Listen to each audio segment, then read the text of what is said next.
الرحيم باب لا يرث المسلم الكافر ولا الكافر المسلم فإذا كان قبل أن يكمل بالله فلا ميراث له. وفي سند المتصل منا إلى الإمام الهماني عن الله محمد بن إسماعيل البخاري رحمه الله تعالى وقد كان أمر المؤمنين قال حدثنا أبو عاصم عن ابن جريجان بن جابر عن علي بن حسين عن عمرو بن عثمان عن أسامة بن زيد أن النبي صلى الله عليه وسلم قال لا يرث المسلم الكافر ولا الكافر المسلم. باب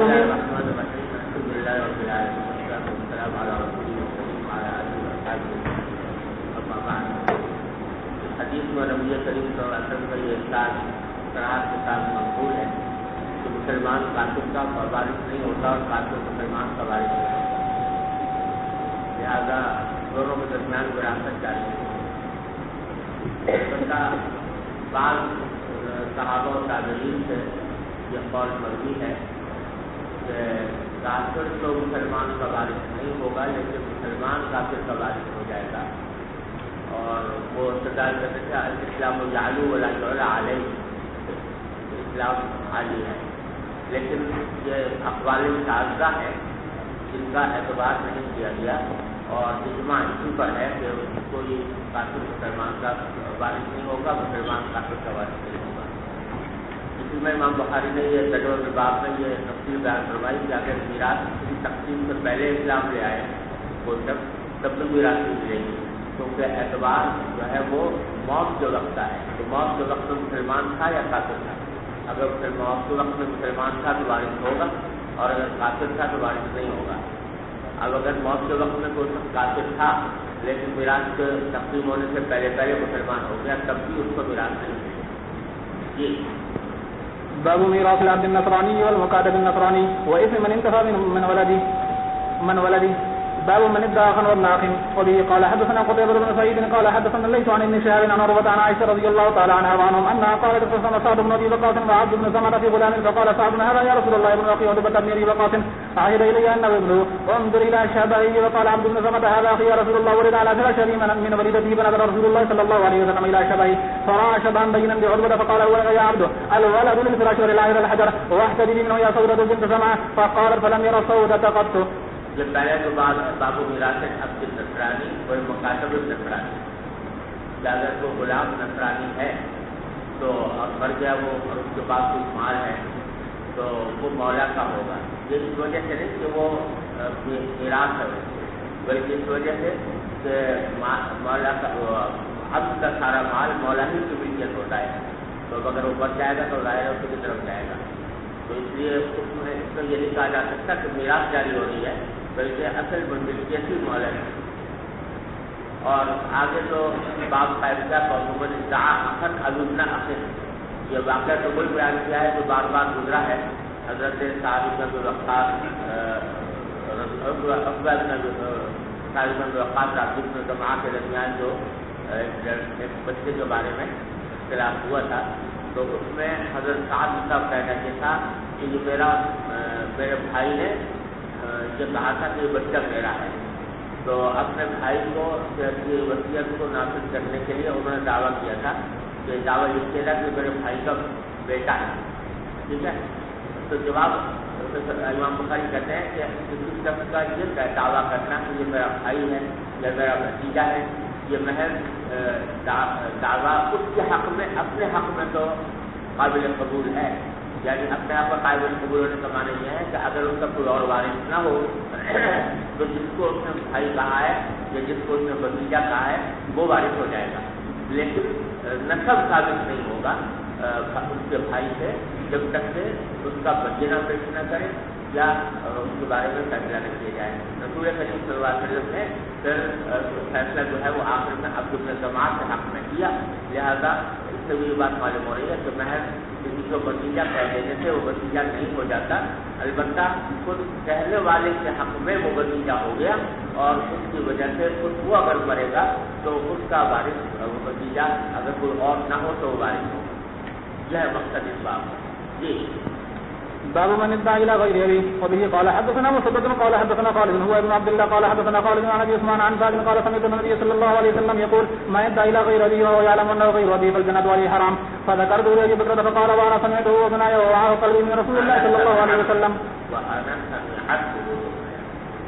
وانا سمعت اذناي رواه قلبي من رسول الله صلى الله عليه وسلم. وبه قال حدثنا أبو بن الفرج قال أخبرنا ابن وهب قال أخبرني عمرو عن أبيه عن جعفر بن ربيعة عن عراك عن أبي هريرة عن النبي صلى الله عليه وسلم قال لا ترغبوا عن آبائكم فمن رغب عن أبيه فهو كفر.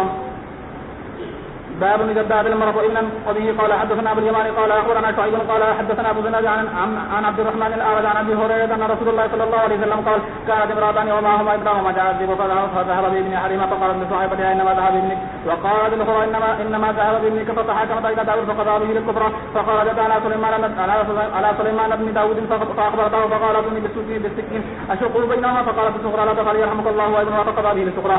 قال ابو هريره والله ان سند بالسكين قتل لا يومئذ وما كنا نقول الى المديه. باب القائد. وبه قال حدثنا قتيبة قال حدثنا الليث عن ابن شهاب عن عروة عن عائشة رضي الله تعالى عنها وعنهم قالت ان رسول الله صلى الله عليه وسلم دخل عليه مسرورا تبرق وصار الوجه فقال الم تر ان مجددا نظر عنفا الى زيد بن حارثة وأسامة بن زيد فقال ان هذه الاقدام بابها من باب. بعض میں قائد کے بارے میں اختلاف ہے کہ ذریعے کسی کے نسب ثابت کرنے کے بارے میں اس میں فقہاء کرام کا اختلاف ہے اور بعض حضرات یہ کہتے ہیں کہ اگر کوئی اور دلیل نہ ہو نسب کے ثابت کرنے کے لیے تو قیافہ کا قول قائد کا قول بھی معتبر ہو سکتا ہے. قیافہ شناخت جو ہے وہ اگر یہ کہتے ہیں کہ یہ بیٹا ہے فلاں کا تو اس صورت میں اس کا قول معتبر ہوگا نسب ثابت ہو جائے گا. یہ بعض فقہا کا مسئلہ ہے جیسے قول امام شافعی کا اس قول کے مطابق بنے. لیکن امام ابو حنیفہ فرماتے ہیں کہ قیافہ جو ہے محض حدث اور تخمین ہے, اندازہ ہے اور اس کے بنا پر نسب ثابت نہیں ہو سکتا. جو حضرات قیافہ کے ذریعے نسب کو ثابت مانتے ہیں وہ اس حدیث سے استدلال کرتے ہیں. وہ حدیث کا پس منظر یہ ہے کہ حضرت اسامہ بن زید رضی اللہ تعالیٰ عنہ زید بن حارثہ کے بیٹے تھے, لیکن حضرت اسامہ بن زید سیاہ رنگ کے تھے اور زید بن حارثہ جو تھے وہ گورے تھے. تو لوگ جو ہیں بعض اوقات تعان کیا کرتے تھے ان کے نسب کے بارے میں کہ یہ حضرت زید بن حارثہ کے بیٹے معلوم نہیں ہوتے کیونکہ اس کا اندازی اور رنگ ان کا مختلف ہے. تو نبی کریم صلی اللہ علیہ وسلم کو اس بات سے تکلیف ہوتی تھی, اس بات سے کہ حضرت زید بن حارثہ جو ہے وہ حضور نے اپنا بیٹا بنایا ہوا تھا اس کو اور اسامہ بن زید کو ایسے رکھے ان سے منہ بولتے تھے. تو ایک دن ایسا ہوا کہ ایک شخص تھا جو قیافہ شناس تھا, اس کا نام مجزز تھا. وہ ایک دن آیا تو اس کے بارے میں اس نے دونوں لیٹے ہوئے تھے چادر کے اندر, تو حضرت اسامہ کے بھی پاؤں نظر آ رہے تھے, زید بن حارثہ کے بھی نظر آ رہے تھے. تو دونوں کو دیکھ کر قیافہ شناس نے کہا کہ یہ دونوں پاؤں جو ہیں جو ایک دوسرے سے ملتے جلتے ہیں اور ان کے درمیان بڑی مشابہت ہے. تو نبی کریم صلی اللہ علیہ وسلم کو اس سے بڑی خوشی ہوئی. چنانچہ فرماتے ہیں کہ حضرت عائشہ فرماتی ہے کہ رسول اللہ صلی اللہ علیہ وسلم داخل ہوئے میرے پاس مسرور ہونے کی حالت میں تبرو کو اثاریر و بچی کہ آپ کے چہرے مبارک سے اثاریر یعنی آپ کے خد و خال وہ بہت چمک رہے تھے خوشی سے. اور فرمایا کہ علم سرئی اے عائشہ کیا تم نے نہیں دیکھا کہ مجزز نے ابھی دیکھا ہے زید بن حارثہ کو اور اسامہ بن زید کو دونوں کو, اور یہ کہا ہے کہ نہادی اقدام بابھا مصباح. تو اس سے وہ حضرات استدلال کرتے ہیں کہ دیکھو حضور نے یہاں پر قیافہ شناس کے قول کا اعتبار کیا. جواب اس کا یہ ہے حنفیہ کی طرف سے کہ در حقیقت یہ اس کے ذریعے کو نسب ثابت نہیں کیا آپ نے, نسب تو پہلے سے ثابت تھا فراج کی بنا پر, لیکن آپ نے جو یہاں پر خوشی کا اظہار کیا وہ در حقیقت کہنے والوں کے قول کی تقدیر کی وجہ سے کیا کہ جو لوگ قیافے کا اعتبار کر کے حضرت زید بن اسامہ کے نسب میں طعن کرتے تھے ان کی تقدیر خود انہی کے قیافے کے شناس آدمی کے ذریعے ہو گئی. جس بنا پر آپ نے خوشی کا اظہار کیا, لیکن اس سے لازم نہیں آتا کہ قیافے سے نسب ثابت ہو جائے. سمجھ گئے نا. اور یہی معاملہ جو طبی معائنے وغیرہ کی رپورٹ کا بھی ہے کہ وہ بھی عموماً جو ہیں وہ محض تخمینے اور اندازے ہیں, لہٰذا اس کی بنا پر جو نسب ثابت کرنا نہیں ہوگا. البتہ جو اب آج کل ایک نیا طریقہ نکل آیا ہے جینس کے ذریعے اور کیا کہتے ہیں اس کو ڈی این اے کے ذریعے جو کرتے ہیں, تو اس کے اندر بھی چاہے وہ سائنس کے اعتبار سے یقینی کا ذریعہ ہو لیکن DNA کے ٹیسٹ کرنے والے کا کیا بھروسہ کہ وہ ٹیسٹ صحیح کرے اور رپورٹ بھی صحیح بنائے. تو اس واسطے محض اس کی بنیاد پر نسب ثابت کیا. جی وبه قال حدثنا قتيبة بن سعيد قال حدثنا سفيان عن الزهري عن عروة عن عائشة رضي الله تعالى عنها وعنهم قالت دخل علي رسول الله صلى الله عليه وسلم ذات يوم وهو مسرور فقال أي عائشة ألم تري أن مجدد المدرجية دخل فرع أسامة وسيدنا عليهما قضيبة قد غطيا رؤوسهما وبدت أقدامهما فقال إن هذه الأقدام بعضها من بعض. بسم الله الرحمن الرحيم. كتاب الحدود. باب ما يحذر من الحدود. باب الزنا وشرب الخمر. وقال ابن عباس رضي الله عنه ينزع عنه نور الإيمان في الزنا. وبه قال حدثنا يحيى بن بكير قال حدثنا الليث عن عقيل عن ابن شهاب عن ابي بكر بن عبد الرحمن عن ابي هريره رضي الله تعالى عنه وعنهم ان رسول الله صلى الله عليه وسلم قال لا يزني الزاني حين يزني وهو مؤمن ولا يشرب الخمر حين يشرب وهو مؤمن ولا يسرق حين يسرق وهو مؤمن ولا ينتهب نهبة يرفع الناس اليه فيها ابصارهم وهو مؤمن. وعن ابن شهاب عن سعيد بن المسيب وابي سلمة عن ابي هريره رضي الله تعالى عنه وعنهم ان النبي صلى الله عليه وسلم بمثله الا النهبة. باب ما جاء في ضرب شارب الخمر. وبه قال حدثنا آدم بن ابي اياس قال حدثنا شرب خمر کے سلسلے میں متعدد احادیث آئے ہیں. ان احادیث میں شارب خمر کی سزا 3 قسم کی منقول ہے جو آگے روایتوں میں آ رہی ہے. ایک یہ کہ اس کی مطلق پٹائی ہوتی تھی, کبھی جوتوں سے, کبھی شاخ سے, کبھی کپڑوں سے بھی, اور لوگوں کو بلا لیا اس کی پٹائی کی. اس میں کوئی خاص عدد مارنے کا منقول نہیں. اور دوسرے قسم کی روایتیں وہ ہیں جن میں آیا ہے کہ آپ سے 40 کوڑے لگائے گئے. اور تیسری روایتیں وہ ہیں کہ جن میں آیا ہے کہ 80 کوڑے لگائے. سمجھے نا؟ تو کیونکہ روایتوں میں اس طرح اختلاف ہے, یعنی مختلف حالات میں مختلف قسم کی سزائیں مقبول ہیں. کبھی ویسے ہی پٹائی کرنا, کبھی 40 کوڑے لگانا, کبھی 80 کوڑے لگانا. اور ساتھ ہی حضرت علی رضی اللہ عنہ کا یہ ارشاد آگے آنے والا ہے, اسی امام بخاری نے روایت کیا ہے کہ وہ فرماتے ہیں کہ جتنے بھی لوگ ہیں اگر کسی کے پر میں حد جاری کروں اور حد جاری کرنے کے دوران اس کا انتقال ہو جائے تو مجھے کسی پر بھی اتنا افسوس نہیں ہوگا جتنا کہ شارب خمر کہ شراب پینے والے کو جب حد لگائی جائے اس حد کے دوران اگر وہ بچ جائے تو میں اس کے اوپر غمگین بھی ہوں گا اور میں اس کی دیت بھی ادا کروں گا.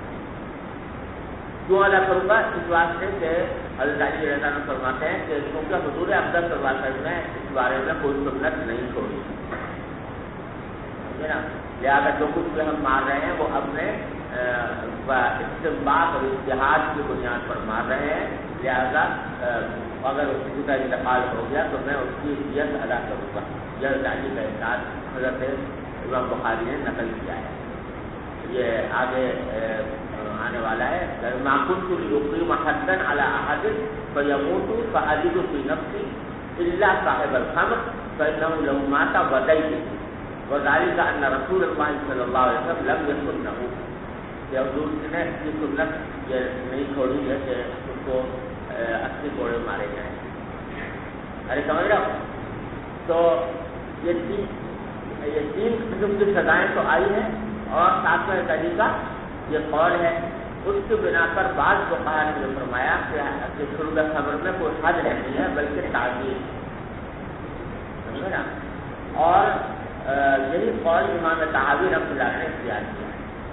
اور ایسا لگتا ہے مجھے کہ امام بخاری کا بھی رجحان اسی طرف ہے کہ امام بخاری بھی اسی بات کے قائل ہے کہ شارب خمر کے لیے کوئی حد مقرر نہیں ہے بلکہ امام جو پر ہے کہ وہ اس کو تعزیر دے جس قسم کی چاہے, کیونکہ نبی کریم صلی اللہ علیہ وسلم مختلف باتیں ہوتی ہیں. ارے سمجھ رہے ہو؟ لیکن جمہور کا کہنا یہ ہے کہ شارب خمر پر حد ہے, اور حد جو ہے وہ اس کی تفسیر جمہور یہ کرتے ہیں کہ ابتدا میں جب شرب خمر کا حکم کی حرمت آئے گی تو شروع میں کوئی حد مقرر نہیں. لہٰذا شروع میں نبی کریم صلی اللہ علیہ وسلم نے مختلف طریقوں سے مارا, کبھی جوتوں سے مارا, کبھی شاخ سے مارا, کبھی کپڑوں سے مارا. متعدد لوگوں نے مل کے پٹائی وٹائی کر دی اور چھوڑ دیا. ابتدا میں ایسا تھا کیونکہ آپ جانتے ہیں کہ شرب خمر سے حرمت کی تدریجاً آئی ہے, کئی مرحلوں میں آئی ہے, تو اس کی سزا بھی اسی طریقے سے ایک دم سے سزا حد کی مقرر نہیں کی ہے, بلکہ شروع میں تعزیر. بعد میں یہ ہوا کہ نبی کریم صلی اللہ علیہ وسلم نے ایک شارب خمر کو 40 کوڑے مارے, لیکن وہ 40 کوڑے جو تھے وہ دو کناروں والے, سمجھے نا, یعنی اس کے 2 طرف. تو جب 2 کوڑے مارے تو وہ 2 جگہ سے جا کے لگتا تھا وہ کوڑا. تو اب اس میں فقہا کے درمیان یہ بات میرے بحث آئی کہ آیا 2 کوڑوں سے جو 40 مرتبہ مارا ہے, یہ اس میں 40 کا عدد اعتبار کیا جائے یا 2 طرف کا لحاظ کرتے ہوئے اس کو 80 کوڑے سمجھا جائے, سمجھے نا. یعنی 40 تو حضور اکرم صلی اللہ علیہ وسلم کی طرف سے متعین ہو گئے تھے حج, لیکن اس 40 کی تفصیل کیا ہے وہ ایک تفصیل بعض لوگوں نے یہ کی کہ بھائی عدد کا اعتبار ہے, 40 مارے لہٰذا 40 ہی رہیں گے. امام صاحب نے پہلے سے یہ قول, لیکن دوسرے امام حنیفہ نے فرمایا کہ چونکہ 2 طرف تھے اور 2 طرف کی وجہ سے وہ 40 کوڑے کتنے بن گئے, 80 بن گئے. تو چنانچہ اسی کے اوپر عمل کیا حضرت فاروق اعظم رضی اللہ تعالیٰ عنہ, اور عبدالرحمن بن عوف رضی اللہ عنہ سے مشورہ کیا, تو عبدالرحمن بن عوف نے بھی مشورہ دیا کہ 80 ہونے چاہیے, سمجھے نا. تو حضرت عمر نے بھی اس کے اوپر عمل کیا. ارے سمجھ رہے ہیں, حضرت علی جو فرما رہے ہیں کہ میں کسی بھی شخص کے اوپر حج جاری ہو اس پر مجھے افسوس نہیں ہوگا, اس میں دیت ادا نہیں کروں گا, لیکن شارب خمر کی دیت ادا کروں گا اگر وہ مر جائے. تو اس کی وجہ یہی ہے کہ یہ جو 40 والے کوڑے کو 2 طرف ہونے کی وجہ سے 80 قرار دیا گیا, یہ قیاس تھا, یہ اجتہاد تھا, سمجھے. 40 تو حضور ثابت ہے, لیکن 40 کے بجائے جو 80 مارے جا رہے ہیں, تو یہ 80 کا جو مارنا ہے یہ اجتہاد ہے. اور اس اجتہاد کی وجہ سے وہ کہتے ہیں کہ کیونکہ منسوخ نہیں ہے, اس واسطے اگر وہ مر جائے تو میں اس کی دیت ادا کروں. ارے سمجھ گئے, یہ ہے خلاصہ شرب خمر کا. ویسے یہ کتاب حدود آپ لوگوں نے کہیں اور پڑھ لی ہے کہ نہیں پڑھی. تو فرماتے ہیں بابو ماجات غرب شارب الخمر. تو اس میں آپ دیکھو گے کہ جتنے باب امام بخاری نے قائم کیے ہیں اس میں کہیں 40 کوڑوں کا ذکر نہیں ہے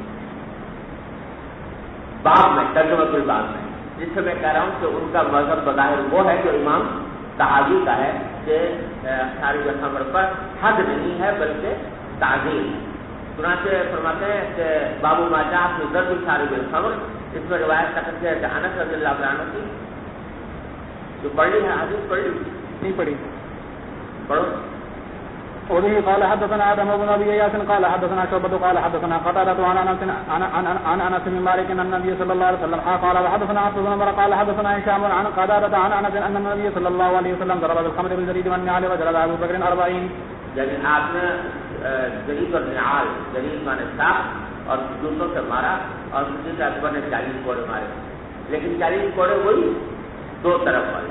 یہ باب من امر بزوج الحد في البيت. وبه قال حدثنا قتيبة قال حدثنا عبد الوهاب عن ايوب عن ابن ابي مليكة عن عقبة بن الحارث قال زيد بن نعيمان او زيد بن نعيمان شاربا فامر النبي صلى الله عليه وسلم من كان في البيت ان يضربه قال فضربوه وكنت انا في من ضربه بالنعال. جوتوں سے مارا. باب الضرب بالجريد والنعال. وبه قال حدثنا سليمان بن حرب قال حدثنا وهيب بن خالد عن ايوب عن عبد الله بن ابي مليكة عن عقبة بن الحارث ان النبي صلى الله عليه وسلم وكيل نعيمان او زيد بن نعيمان وهو سكران فشق عليه وامر من في البيت ان يضربوه فضربوه بالجريد والنعال فكنت في من ضربه. وبه قال حدثنا مسلم قال حدثنا هشام قال حدثنا قتادة عن انس قال جلد النبي صلى الله عليه وسلم في الخمر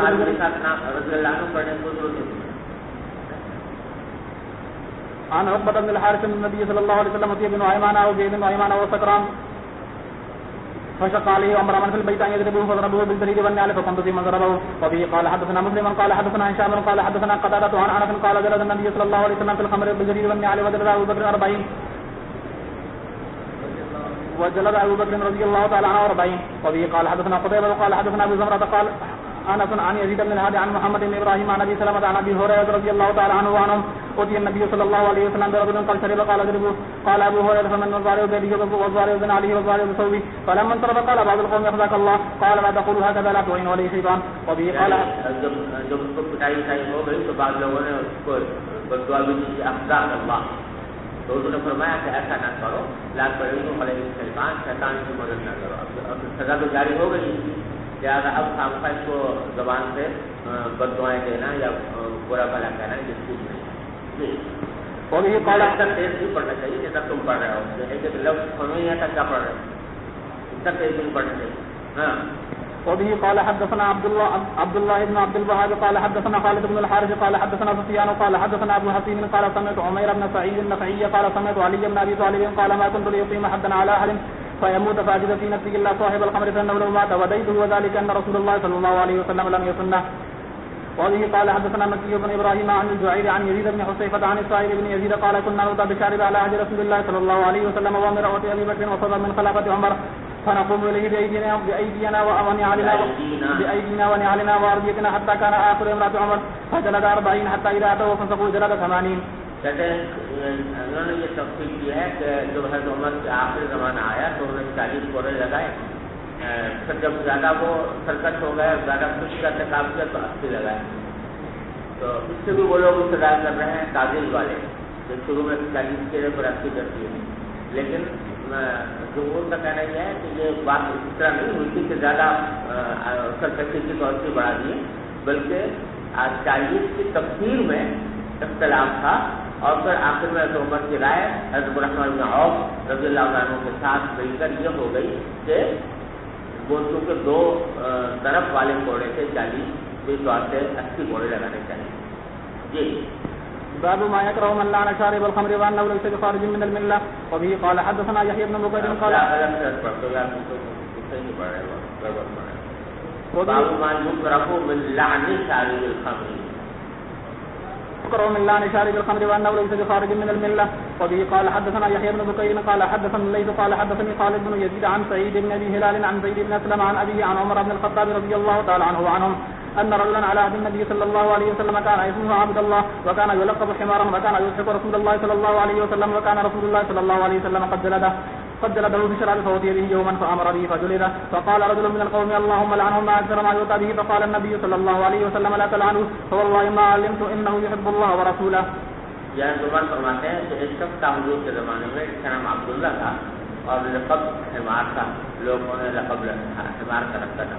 وہ گانا دلچے کو رسول اللہ صلی اللہ علیہ وسلم اور وہ حضور کو ہٹایا کرتا تھا. مطلب جیسے ذرا غریب قسم کا آدمی تھا تو مذاقی قسم کا، تو وہ حضور سے آ کے ایسی باتیں کرتا جس سے حضور کو ہنسی آتی. اور رسول اللہ صلی اللہ علیہ وسلم نے اس مرتبہ اس کو شراب پینے پر کوڑے لگائے. تو ایک دن وہ لایا گیا، پھر آپ نے حکم دیا تو اس کو کوڑے لگایا گیا. تو ایک شخص نے کہا قوم سے اللہم لعن ما اکثر ما یؤتی به، یا اللہ اس کو لعنت کیجیے کہ کتنی مرتبہ بار بار اس کو لایا جاتا ہے شراب میں اور پھر اس کو حد جاری ہوتی ہے. تو حضور نے فرمایا کہ لا تلعنوا فواللہ ما علمت انہ یحب اللہ ورسولہ. تو ختم کر فرمایا کہ جہاں تک میں جانتا ہوں یہ اللہ اور اس کے رسول کو محبت کرتا ہے. مطلب ایک غلطی ہو رہی ہے کہ گناہ سرزد ہوا، لیکن یہ کہ اس کی وجہ سے اس کو لعنت کرنا ٹھیک نہیں ہے. اول تو اس وجہ سے کہ محض گناہ کی وجہ سے اس کو لعنت نہیں کرنی چاہیے. اور دوسرا یہ کہ ایک گناہ کو دیکھ کر کسی آدمی کے مجموعی حالات کا اندازہ نہیں کیا جا سکتا تو اس کا اللہ تبارک و تعالیٰ کے ساتھ کیا تعلق ہے.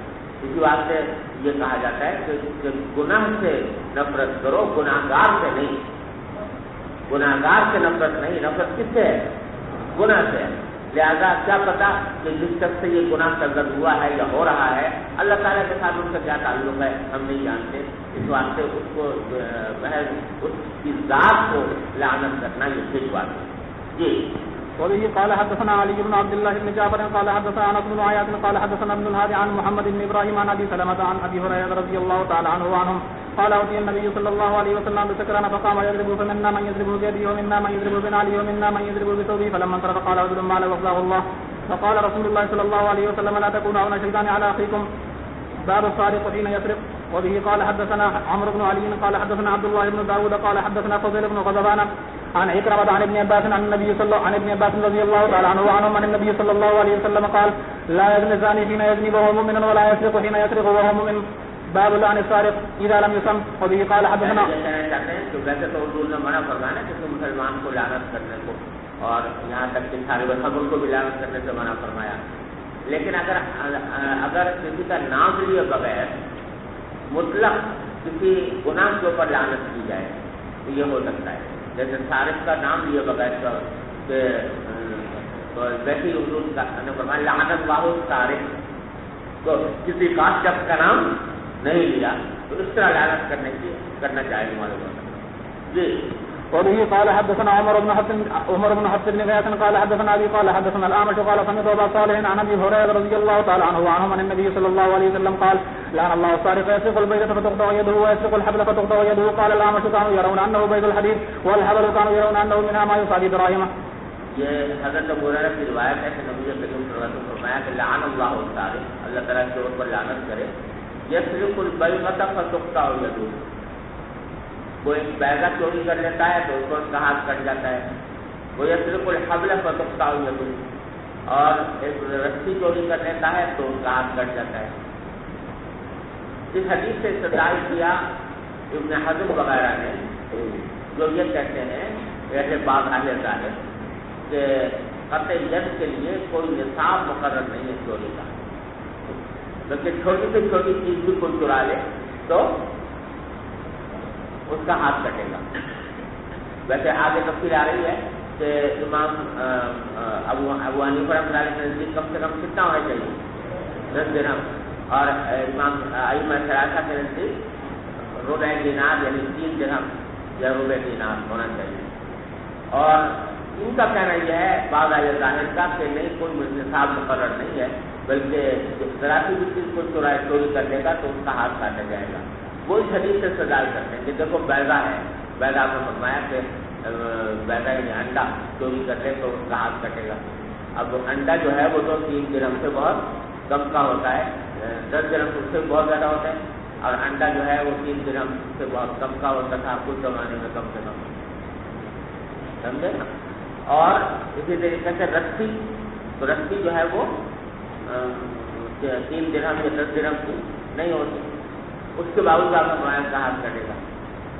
اس کے جواب میں جو حضرات نصاب سرقہ کے قائل ہیں, یعنی ربع دینار یا 10 دراہم, وہ بھی جواب دیتے ہیں کہ یہاں پر بیض سے مراد انڈا نہیں ہے بلکہ خوض. بیضہ کے معنی خوض سے بھی ہوتے ہیں, سر پر رکھنے والے. اور رسی جو ہے, رسی بھی ایک تو رسی عام ہوتی ہے وہ تو معمولی قیمت کی ہوتی ہے, لیکن ایک رسی وہ ہے جو کشتی اور کشتیاں جس سے باندھی جاتی ہیں لوہے کی رسی, تو وہ زیادہ قیمتی ہوتی ہے, وہ مراد ہے. ارے سمجھے نا.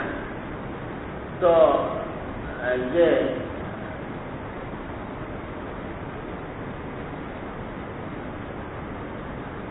یہ جواب دیا ہے جمہور نے. اور ایک توجہ یہ بھی ہو سکتی ہے کہ شروع میں جب حکم آیا تھا سارے پر وقفہ ہوا ہے, شروع میں شاید اس کا کوئی نصاب مقرر نہ ہو اور یہ اس زمانے کی حقیقت ہو, اور بعد میں خود نبی کریم صلی اللہ علیہ وسلم نے نصاب مقرر فرما دیا جیسے کہ حدیثیں آگے آ رہی ہیں. تو اس واسطے یہ منسوخ ہو سکتا ہے یہ جو. جی. باب الحدود كفارة. وبه قال حدثنا محمد بن يوسف قال حدثنا سفيان بن عيينة عن الزهري عن ابي ادريس الخولاني عن عبادة بن الصامت قال كنا عند النبي صلى الله عليه وسلم في مجلس فقال بايعني على لا تشركوا بالله شيئا ولا تسرقوا ولا تزنوا وقرأ هذه الآية كلها فمن وفى منكم فأجره على الله ومن أصاب من ذلك شيء فعوقب به فهو كفارته ومن أصاب من ذلك شيء فستره الله عليه إن شاء غفر له وإن شاء عذبه. ہمارے اندر کچھ مجھے تخیل اور اپنی تجربہ ہوتا ہے. تخیل جانتے ہو کیا ہوتا ہے؟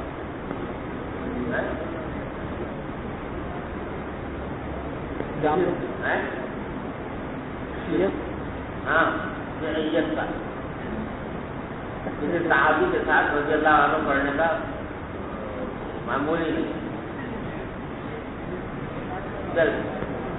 باب ظهر المؤمن حما الا في حد او في حق. مسلمان کی خود جو ہے محفوظ ہے سوائے اس کے کہ کوئی حد میں اس کو نقصان پہنچایا جائے، کوڑے لگائے جائیں یا کسی حق میں. جی. وبه قال حدثنا محمد بن عبد الله قال حدثنا عاصم بن علي قال حدثنا عاصم بن محمد عن واقد بن محمد قال سمعت أبي قال عبد الله قال رسول الله صلى الله عليه وسلم قال عبد الله رضي الله تعالى عنه قال حدثنا قال عبد الله رضي الله تعالى عنه قال رسول الله صلى الله عليه وسلم في حجة الوداع على أي شهر تعلمونه أعظم حرمة قال على شهرنا هذا قال على أي بلد تعلمونه أعظم حرمة قال على بلدنا هذا قال على أي يوم تعلمونه أعظم حرمة قال على يومنا هذا قال فإن الله حرم عليكم دماءكم وأموالكم وأعراضكم إلا بحقها كحرمة يومكم هذا في بلدكم هذا في شهركم هذا على هل بلغت صلاة كل ذلك يجيبون ولا نعم قال ويحكم أو ويلكم لا ترجعن بعدي كفارا يضرب بعضكم رقاب بعض. باب إقامة الحدود والانتقام لحرمات الله. وبه قال حدثنا يحيى بن بكير قال حدثنا الليث عن عقيل عن ابن شهاب عن عروة عن عائشة رضي الله تعالى عنها وعنهم قالت ما خير النبي صلى الله عليه وسلم بين أمرين إلا اختار أيسرهما ما لم يأثم فإذا كان الإثم كان أبعدهما منهم والله من انتقم لنفسه في شيء يؤتى إليه قط حتى تنتهك حرمات الله فينتقم لله. باب إقامة الحدود على الشريف والبغي.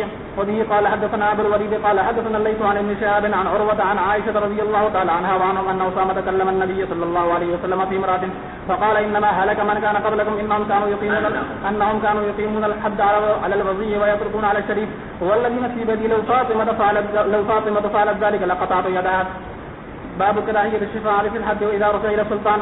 وبه قال حدثنا سعيد بن سليمان قال حدثنا الليث عن ابن شهاب عن عروة عن عائشة رضي الله تعالى عنها وعنهم أن قريشا أهمتهم المرأة المجذومية والتي سرقت قالوا من يكلم رسول الله صلى الله عليه وسلم ومن يتبع عليه إلا أسامة بن زيد حب رسول الله صلى الله عليه وسلم فكلم رسول الله صلى الله عليه وسلم فقال تشفع في حد من حدود الله ثم قام فقال يا أيها الناس إنما ضل من قبلكم أنهم كانوا إذا سرق الشريف تركوه وإذا سرق الضعيف فيهم أقاموا عليه الحدود وأي والله لو أن فاطمة بنت محمد سرقت لقطع محمد يدها.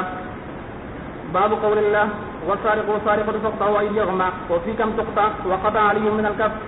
وقال قتادة رحمة الله عليه في امرأة سرقت فقطع شمالها ليس إلا ذلك. یہ فرمایا کہ فی کم تقطع کتنے مال میں ہاتھ کاٹا جائے گا، اس کا نصاب کیا ہے اس کا. وقطع علی من الکف. اور دوسرا فرمایا کہ علی رضی اللہ تعالیٰ نے ہاتھ کاٹا کب سے. حضرت علی کا خاص طور پر لے کر آئے کہ جو روافض ہیں وہ کہتے ہیں کہ قطعیت جو ہے وہ صرف یہاں تک ہوتا ہے، سمجھے نا، یہاں تک پورا ہاتھ یہاں تک. ایدیہما کی تفسیر وہ یہ کرتے ہیں. تو امام بخاری نے حضرت علی کا اثر لے کر آئے ان کے مقابلے پر کہ حضرت علی نے جو کاٹا وہ یہاں سے کاٹا، لہٰذا یہ قول بالکل باقی ہے. سمجھ گئے بھائی. وقال قتادہ امرأۃ سرقت فقطعت شمالها. حضرت قتادہ فرماتے ہیں عورت تھی، حضرت قتادہ کا یہ فیصلہ ہے کہ ایک عورت تھی جس نے چوری کی تھی تو غلطی سے اس کا بایاں ہاتھ کاٹ دیا گیا. یعنی کاٹنا تو کون سا چاہیے؟ دایاں ہاتھ. اس پر تقریباً اجماع ہے کہ ایدیہما سے مراد ایمانہما ہے، اور جیسے کہ بعض قرأتوں میں بھی ایمانہما آیا ہے، لیکن غلطی سے کاٹ دیا گیا بایاں. تو حضرت قتادہ نے فرمایا لیس الا ذلک، کہ اب اور اس سے سوا کچھ نہیں ہو سکتا. یعنی اب یہ نہیں ہے کہ غلطی سے بایاں کاٹ کے تو لاؤ دایاں بھی کاٹ دیا، سمجھے نا. تو ایسا نہیں ہو سکتا، بلکہ جو بایاں کٹ دیا وہ کٹ گیا. اور البتہ جس نے کاٹا ہے بعض حضرات نے اس کے اوپر دیت لگائی کہ اس نے کیوں کاٹا بایاں ہاتھ، اس کے اوپر دیت آئی. اگر جان بوجھ کے کاٹا یا خطا کر رکھا. لیکن اس بارہ کی ایک الگ مسئلہ ہے اس پر کیا آئے گا، لیکن اس کے اوپر دوبارہ قطعیت نہیں ہوگا. جی. وبه قال حدثنا عبد الله بن مسلم قال حدثنا ابراهيم بن سعد عن ابن شهاب عن عمرة عن عائشة رضي الله تعالى عنها وعنهم قالت قال النبي صلى الله عليه وسلم تقطع اليد في ربع دينار فصاعدا. ہے حضرت عائشہ رضی اللہ تعالیٰ عنہ کی جو تقریباً قریب معلوم ہوتی ہے ائمہ ثلاثہ کے مذہب پر. ائمہ ثلاثہ کے نزدیک نصاب سرقہ ربع دینار ہے، لہٰذا وہ کہتے ہیں ربع دینار اگر کوئی چوری کر لے تو ہاتھ کٹے گا. اور جیسا کہ نبی علیہ کہتا ہے امام ابو حنیفہ رحمۃ اللہ علیہ کے نزدیک 1 دینار یا 10 درہم ہے، 10 درہم ہے حنفیہ کے نزدیک، تو وہ بظاہر کی حدیث کو بالکل خلاف ہے۔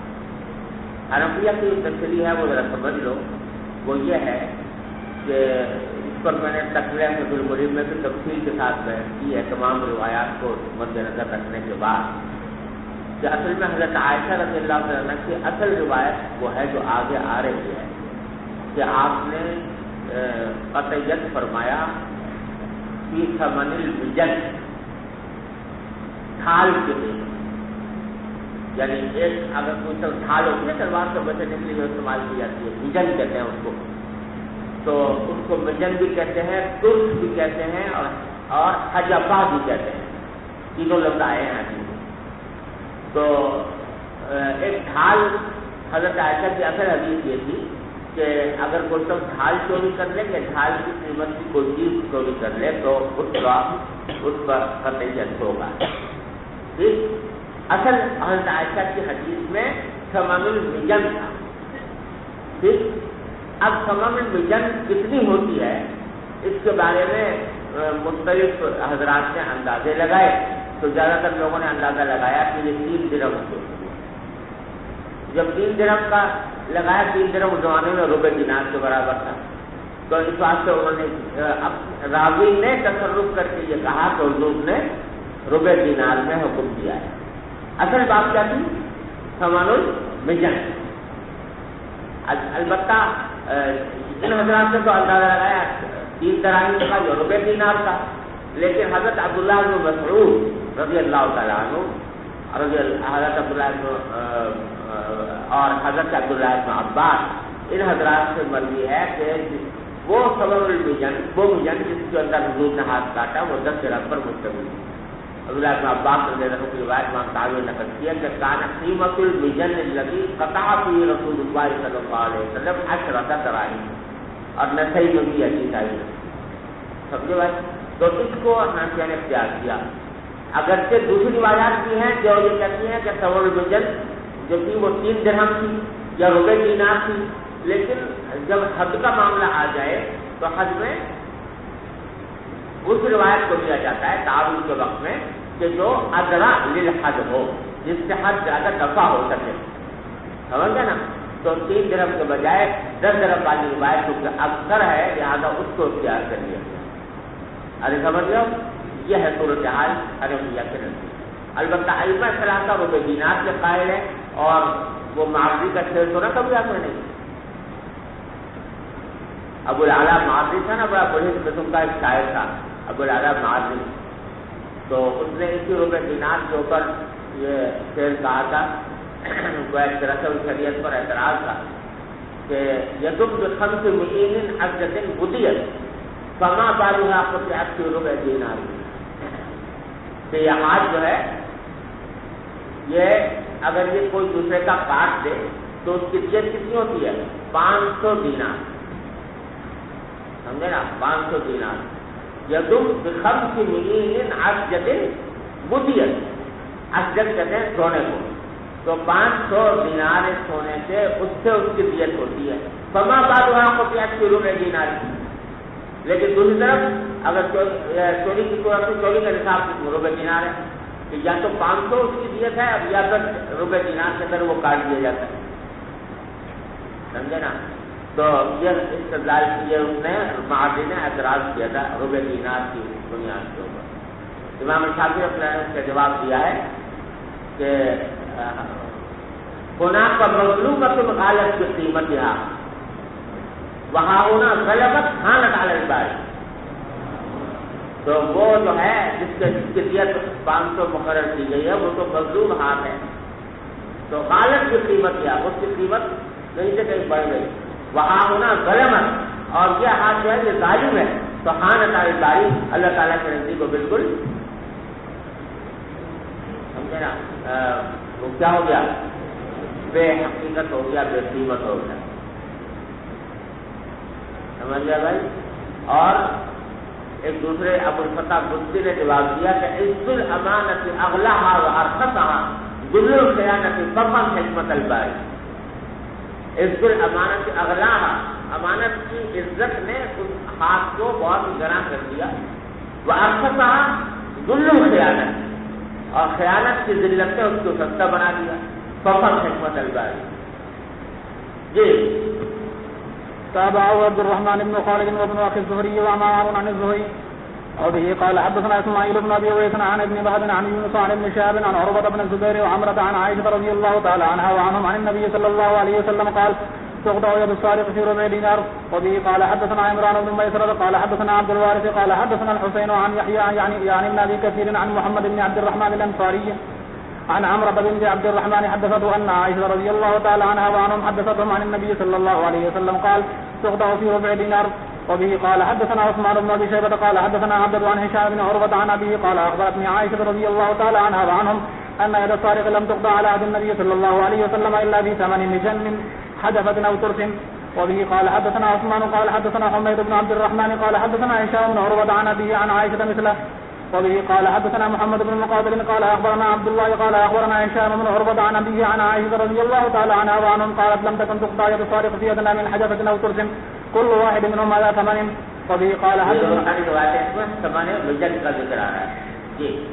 وبه قال حدثنا يوسف بن موسى قال حدثنا ابو اسامة قال هشام بن عروة اخبرنا قال اخبرنا عن ابيه عن عائشة قالت لم تقطع يد السارق في يد النبي صلى الله عليه وسلم في يدنا من ثمن بجن ترس او حدفة وكان كل واحد منهم على ثمن. رواه وكيع وابن ادريس عن هشام عن ابيه مرسلا. وبه قال حدثنا اسماعيل قال حدثني مالك بن وارث عن نافع عن ابن عمر رضي الله تعالى عنه وعنهم ان رسول الله صلى الله عليه وسلم قطع في مجن ثمنه 3 دراهم. وبه قال حدثنا موسى بن اسماعيل قال حدثنا جزيرية عن نافع عن ابن عمر رضي الله تعالى عنه وعنهم قال قطع النبي صلى الله عليه وسلم في مجن ثمنه 3 دراهم. تابعه محمد بن اسحاق وقال ليس حدثني نافع قيمته. وبه قال حدثنا مسدد قال حدثنا يحيى عن عبيد الله قال حدثني نافع عن عبد الله قال قطع النبي عن عبد الله رضي الله تعالى عنه وعنهم قال قطع النبي صلى الله عليه وسلم في مجن قيمته 3 دراهم. وبه قال حدثنا ابراهيم بن المنذر قال حدثنا ابو زمرة قال حدثنا موسى بن عقبة عن نافع عن عبد الله بن عمر رضي الله تعالى عنه وعنهم قال قطع النبي صلى الله عليه وسلم يد السارق في مجن ثمنه 3 دراهم. وبه قال حدثنا موسى بن اسماعيل قال حدثنا عبد الواحد قال حدثنا الاعمش قال سمعت ابا صالح قال سمعت ابا هريرة رضي الله تعالى عنه وعنهم قال رسول الله صلى الله عليه وسلم لعن الله السارق يسرق البيضة فتقطع يده ويسرق الحبل فتقطع يده. باب توبة السارق. وبه قال حدثنا اسماعيل بن عبد الله قال حدثنا ابن وهب عن يونس عن ابن شهاب عن عروة عن عائشة رضي الله تعالى عنها وعنهم ان النبي صلى الله عليه وسلم قطع يد امرأة قالت عائشة وكانت تأتي بعد ذلك فارضوا حاجتها الى النبي صلى الله عليه وسلم فتابت وحسنت توبتها. وبه قال حدثنا عبد الله بن محمد الجعفي قال حدثنا هشام بن يوسف قال اخبرنا معمر عن الزهري عن ابي ادريس القولاني عن عبادة بن صامت رضي الله تعالى عنه وعنهم قال بايعت رسول الله صلى الله عليه وسلم في عهد فقال وبايعكم على ان لا تشركوا بالله شيئا ولا تسرقوا ولا تقتلوا اولادكم ولا تاتوا ببهتان تفترونه بين ايديكم وارجلكم ولا تعصون في معروف فمن وفى منكم فاجر على الله ومن اصاب من ذلك شيئا فوقد به في الدنيا فهو كفاره له وطهور ومن ستره الله فذلك الى الله ان شاء عذبه وان شاء غفر له. قال ابو عبد الله اذا تاب السارق بعد ما قطع يده قبل شهادته وكذلك كل محدود اذا تاب قبل شهادته.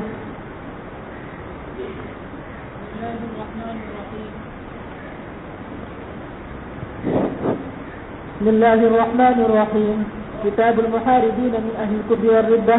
وقول الله عز وجل إنما جزاء الذين يحاربون الله ورسوله. الآية. السند المتصل منا إلى الإمام البخاري رحمه الله تعالى قال حدثنا علي بن عبد الله قال حدثنا وليد بن مسلم قال حدثنا أوزاعي قال حدثنا يحيى بن أبي كثير قال حدثني أبو قلابة الجني عن أنس رضي الله تعالى عنهم قال قدم على النبي صلى الله عليه وسلم نفر من عقل فأسلموا فالتغوا المدينة فأمرهم أن يقيم بلا الصدقة فيشروا من ألبانها وأبوالها فصحوا فارتدوا وقتلوا رعاتها واستاقوا فبعث في آثارهم فأتي بهم فقطع أيديهم وأرجلهم وسمل أعينهم ولم يحسنهم حتى ماتوا. باب لم يحسن النبي صلى الله عليه وسلم المحاربين من أهل الردة حتى هلكوا. وبه قال حدثنا محمد بن مسلم أبو يعلى قال حدثنا وليد قال حدثنا أوزاعي بن يحيى عن أبي قلابة عن أنس رضي الله تعالى عنه وعنهم أن النبي صلى الله عليه وسلم قطع على العنجين ولم يحسنهم حتى ماتوا. یعنی جب ہاتھ کاٹا جاتا ہے نا تو ہاتھ کاٹنے کے بعد حسم کر دیتے ہیں، داغ لگا دیتے ہیں تاکہ خون بند ہو جائے اور سے آگے مرے.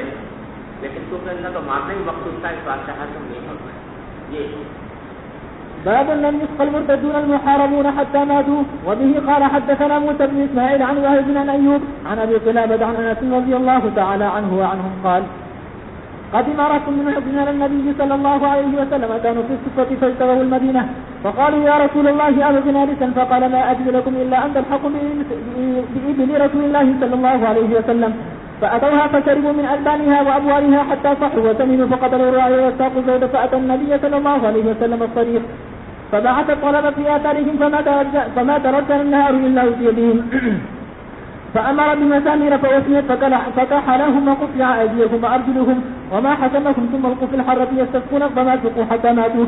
قال أبو قلابة سرقوا وقتلوا وحاربوا الله ورسوله.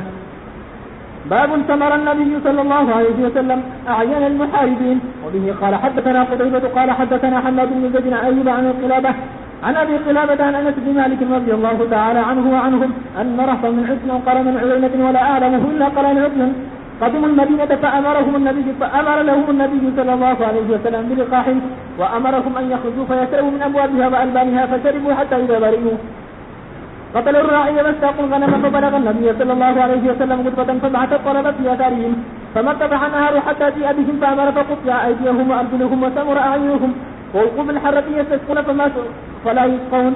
قال أبو قلابة هؤلاء قوم سرقوا وقتلوا وكفروا بعد إيمانهم وحاربوا الله ورسوله.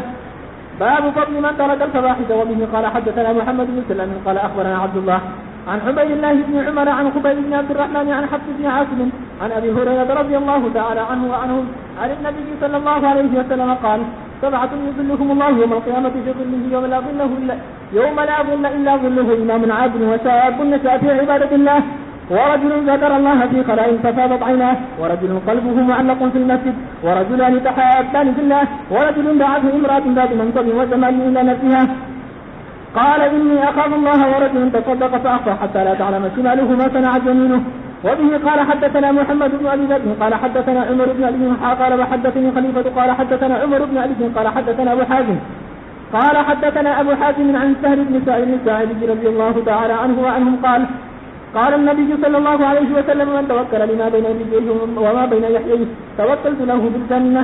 من توكل لي جو میرے لیے ضمانت لے لے ما بین رجلئی اس چیز کی جو اس کی ٹانگوں کے درمیان ہے یہ شرمگاہ جو اس کو غلط استعمال نہیں کرے گا. وما بین لحیئی اور اپنے اس چیز کی ضمانت لے لے جو اس کے جبڑوں کے درمیان ہے یعنی زبان جو زبان کو غلط استعمال نہیں کرے گا تو میں ضمانت لیتا ہوں اس کے لیے کرنا. جی باب اسم الزنا وقول الله ولا يزن ولا تقربوا الزنا إنه كان فاحشة وساء سبيلا. وبه قال حدثنا داود بن سبيل قال حدثنا همام عن قتادة قال أخبرنا أنس رضي الله تعالى عنه وعنهم قال لو حدثنكم حديثا لا يحدثكموه بعد أحد بعد سمعته من النبي صلى الله عليه وسلم يقول لا تقوم الساعة وإما قال من إشراط الساعة أن يرفع العلم ويظهر الجهل وتشرب الخمر وينزل الزنا ويقل الرجال ويكثر النساء حتى يكون ل50 امرأة قيم واحد. وبه قال حدثني محمد بن مثنى قال حدثنا إسحاق بن يوسف قال أخبرنا فضيل بن غزان عن عكرمة عن ابن عباس رضي الله تعالى عنهما وعنهم قال رسول الله صلى الله عليه وسلم لا يزني العبد حين يزني وهو مؤمن ولا يسرق السارق حين يسرق وهو مؤمن ولا يشرب حين يشرب وهو مؤمن ولا يقول وهو مؤمن. وكان عكرمة قلت ابن عباس رضي الله تعالى عنهما كيف ينزع الإيمان منه قال هكذا وشبك بين أصابعه ثم أخرجها فإن تبع عاد إليه هكذا وشبع بين أصابعه. وبه قال حدثنا آدم قال حدثنا شعبة عن أنس عن ذكوان عن أبي هريرة رضي الله تعالى عنه وعنهم قال النبي صلى الله عليه وسلم لا يجوز الزاني حين يزني وهو مؤمن ولا يسرق حين يسرق وهو مؤمن ولا يشرب حين يشرب وهو مؤمن والتوبة معروفة بعد. وبه قال حدثنا عمرو بن علي قال حدثنا يحيى قال حدثنا سفيان قال حدثني منصور وسليمان عن أبي باين عن أبي ميسرة عن عبد الله رضي الله تعالى عنه وعنهم قال قلت يا رسول الله أي ذنب أعظم قال أن تجعل الله ندا وهو خلق. قلت أي ذنب قال أن تقتل ولدك لأجل أن يطعم معك. قلت أي ذنب قال أن تزاني بحليلة جارك. قال يحيى وحدثنا سفيان قال حدثني واصل عن أبي وائل عن عبد الله رضي الله تعالى عنه وعنهم قلت يا رسول الله مثله قال عنهم فذكرته لعبد الرحمن بن مهدي وكان حدثنا عن سفيان عن أنس ومنصور ووائل عن أبي وائل عن أبي بكرة قال دعه باب رجل المحسن وقال الحسن من زنى بمحسنه حده حد الزنا وبه قال حدثنا پہلے سند آئی تھی جس میں ابو میسرہ کا حوالہ نہیں تھا اس کو کہا کہ چھوڑ دو یہ صحیح نہیں ابو میسرہ کے حوالے میں جی وبه قال حدثنا آدم قال حدثنا سند قال حدثنا سلمة بن قيس قال سمعت سعيد رضي الله تعالى عنه وعنهم يحدث عن علي رضي الله عنه حين رجم المرأة يوم الجمعة قال رجمتها بسنة رسول الله صلى الله عليه وسلم. یہ عورت تھی جس کو حضرت علی رضی اللہ تعالیٰ عنہ نے جمعرات کے دن اس کو کوڑے لگائے تھے 100 کوڑے اور جمعہ کے دن اس کو رجم کیا. ایک کی عورت نے جس نے زنا کیا تھا تو پہلے جمعرات میں اس کو کوڑے لگائے اور جمعہ کے دن رجم کیا. اب یہ عجیب صورتحال تھی جو پہلے کبھی پیش نہیں آئی تھی کہ دونوں سزائیں جمع کی گئی. اس کی توجہ مختلف طریقوں سے لوگوں نے کی. اس کا نام تھا عورت کا سریحہ حمدانیہ. اس کو حضرت علی نے جمعرات کے دن کوڑے لگائے جمعہ کے دن رجم کیا تو توجہ اس کے مختلف طریقوں سے کی گئی. بعد میں یہ کہا کہ جمعرات کے دن حضرت علی کو یہ پتہ نہیں تھا کہ یہ عورت ممتنع ہے. سمجھے نا. اب جمعہ کے دن پتہ چلا کہ ممتنع ہے تو پہلے جو 100 کوڑے لگا دیے تھے وہ تو غیر محسن ہونے کے لحاظ سے لگائے تھے تو اب جمعہ کے دن لگائے محسن ہونے کی حد سے رجم کیا. اور یہ فرمایا اس وقت کہ جلدتها بکتاب اللہ ورجمتها بسنت رسول اللہ. کوڑے جو میں نے لگائے تھے اللہ کی کتاب کی بنیاد پر یعنی سورہ نور میں جو آئے ہیں اس کی بنیاد پر اور رجم کیا میں نے نبی کریم صلی اللہ علیہ وسلم کی سنت کی بنیاد پر. تو ایک توجہ سے یہ کی گئی ہے کہ انہوں نے پہلے تو وہ محسن ہونے کا پتہ نہیں تھا جمعہ کے دن محسن ہونے کا پتہ چلا تو اس وجہ سے انہوں نے رجم کیا. لیکن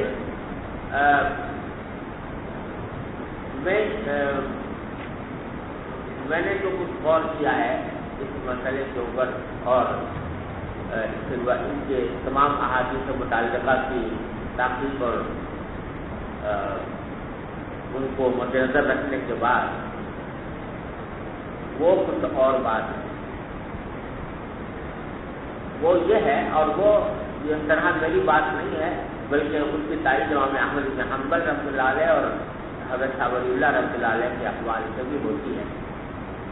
وہ یہ ہے کہ قرآن کریم نے جو سزا مقرر کی ہے فجلدوا کل واحد منہما مئۃ جلدہ اس میں زانی کے ساتھ محسن غیر محسن کی کوئی قید نہیں. الزانی کو بزانی فجلدوا کل واحد منہما مئۃ جلدہ. تو یہ سزا جو ہے یہ محسن اور غیر محسن دونوں کے لیے. اب رجم کا جو حکم آیا تو اس رجم کا حکم میں نے اضافہ کیا محسن کی سزا میں. محسن کی سزا میں کیا کیا؟ اضافہ کیا. یعنی وہ محسن کے حق میں 100 کوڑے کی سزا ختم نہیں ہوئی. وہ تو قرآن میں تھی وہ باقی رہی لیکن سنت نے اس کے اوپر ایک اور سزا کا اضافہ کر دیا. یہی وجہ ہے کہ حضرت عبادہ بن صامت رضی اللہ تعالیٰ عنہ کی حدیث آپ پڑھو گے سنن میں ترمذی میں ابو داؤد وغیرہ میں سب جگہ آئی ہے کہ آپ نے جب پہلی بار حکم دیا زنا کے حد کا تو آپ نے فرمایا کہ اگر وہ محسن ہے فجلد مئۃ والرجم دونوں نے استعمال کیا. جلد مئۃ والرجم کہ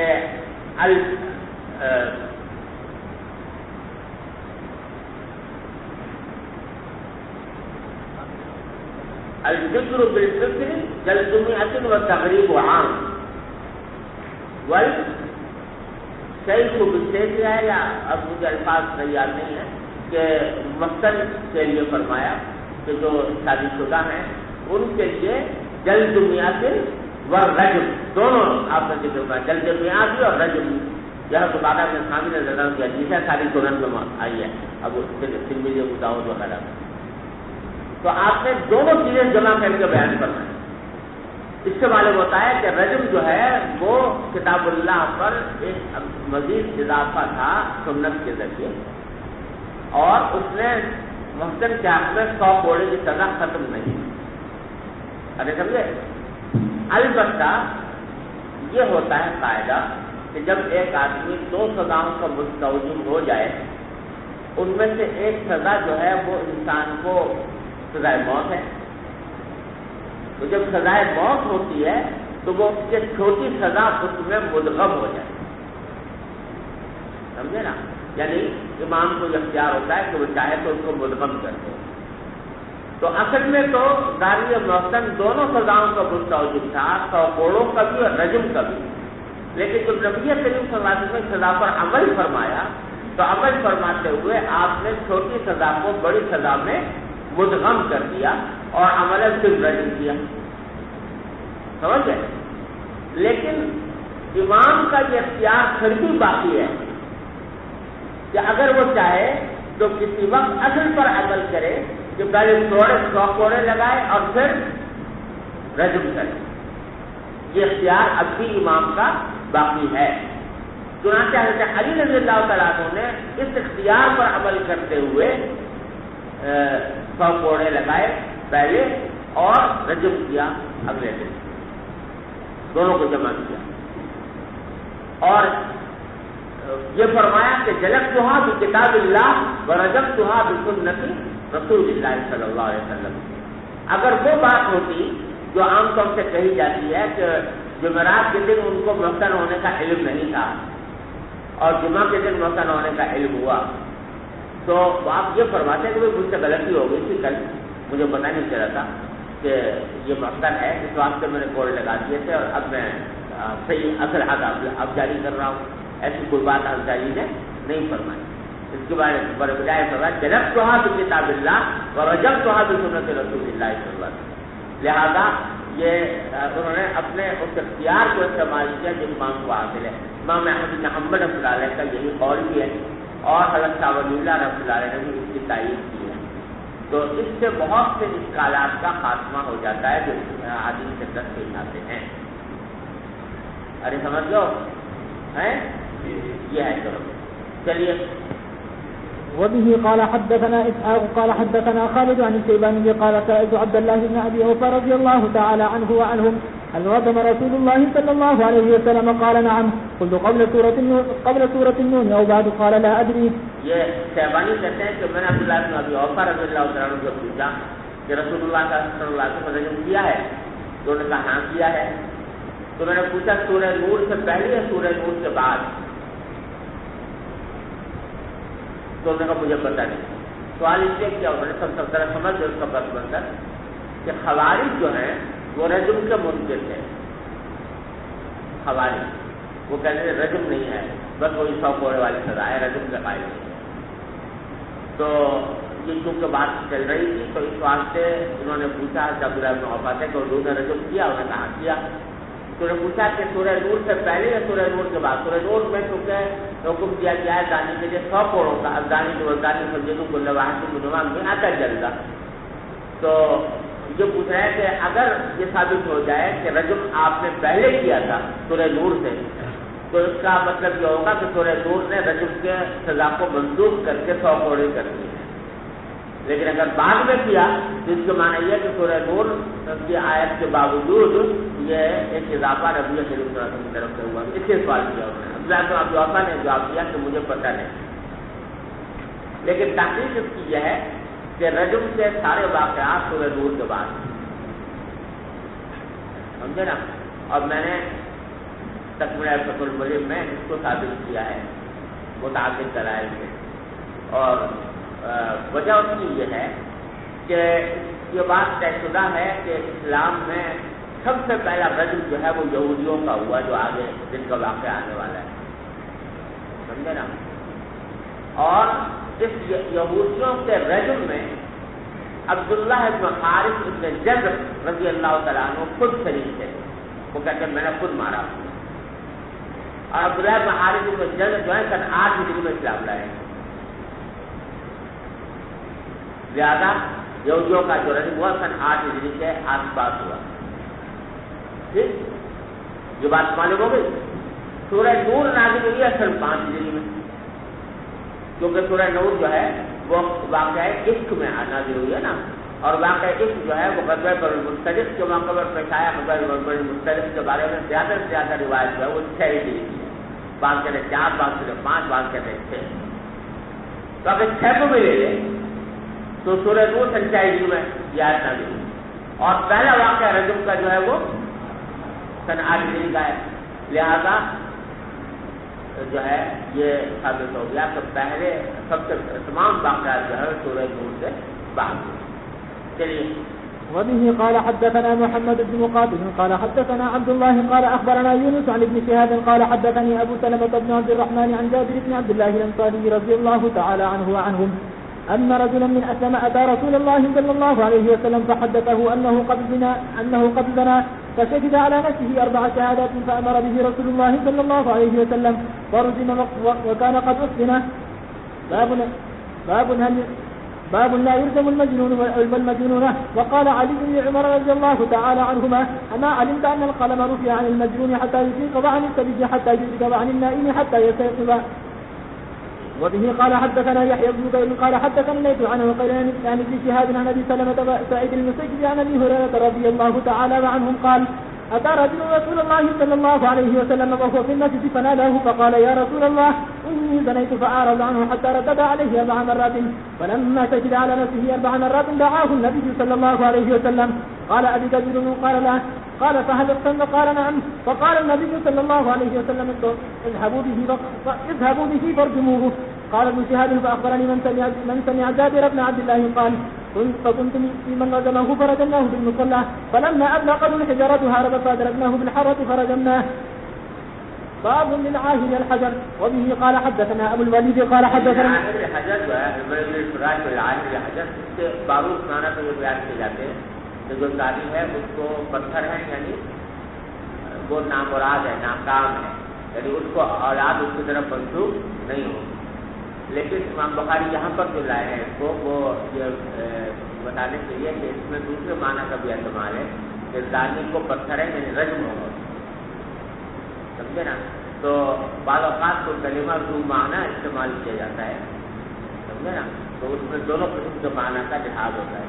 یہ آخر حجر کے معنی یہ بھی ہو سکتے ہیں کہ ظالم کو محرومی ہے، اور یہ معنی بھی ہو سکتا ہے کہ ظالم کو رجم ہوگا. اور یہ حدیث جو ہے متواتر ہے لفظاً. احادیث میں کیا ہے کہ لفظاً بھی متواتر ہے. یہ وبه قال حدثنا ابو الوليد قال حدثنا الليث عن ابن شهاب عن عائشة رضي الله تعالى عنها وعنهم قالت اختصم سعد وابن زمعة فقال النبي صلى الله عليه وسلم هو لك يا عبد بن زمعة الولد للفراش واحتجب منه يا سودة. وزاد لنا قتيبة عن الليث وللعاهر الحجر. وبه قال حدثنا آدم قال حدثنا شعبة قال حدثنا محمد بن زياد قال سمعت أبا هريرة رضي الله تعالى عنه وعنهم قال النبي صلى الله عليه وسلم الولد للفراش وللعاهر الحجر. باب الرجل عند البلاغ. وبه قال حدثنا محمد بن عثمان قال حدثنا خالد بن مخلد عن سليمان قال حدثني عبد الله بن دينار عن ابن عمر رضي الله تعالى عنهما وعنهم قال أتي رسول الله صلى الله عليه وسلم بيهودي ويهودية قد أحدثا جميعا فقال لهم ما تجدون في كتابكم قالوا إن أحبرنا أحدثوا تحميم الوجه والتجزية فقال عبد الله بن سلام رضي الله عنه ادعوهم يا رسول الله بالتوراة فأتي بها فوضع أحدهم يده على آية رجل وجعل يقرأ ما قبلها وما بعدها فقال له ابن سلام رضي الله عنه ارفع يدك فإذا آية رجل تحيا به وأمر بهما رسول الله صلى الله عليه وسلم فرجما. وقال ابن عمر رضي الله تعالى عنهما فرجما عند البنات فرأيت اليهودية أجنى عليها أحنى عليها. باب الرجل کہتے ہیں رسول اللہ صلی اللہ علیہ وسلم کے پاس ایک یہودی مرد اور ایک یہودی عورت لائے گئے. بس احدثا جميعا دونوں نے یہ واقعہ کر لیا تھا، واردات کر لی، احدثا یعنی کوئی نئی بات کر لینا، ایسا کہ انہوں نے واردات کر لی. وقال لهم، تو حضور نے پوچھا یہودیوں سے کہ ما تجدون فی کتابکم، تمہاری تورات میں کیا حکم ہے اس کا زنا کرنے والے کا؟ قالوا ان احبارنا احدثوا تحمیم الوجه والتشبیہ. تو انہوں نے کہا کہ ہمارے جو علماء ہیں، علماء کرام، انہوں نے جو ہے وہ نکالا ہے، احدث معنی نکالا ہے چہرے کو کالا کرنا، منہ کالا کرنا، اور تشبیہ اور گدھے پر الٹا سوار کرنا.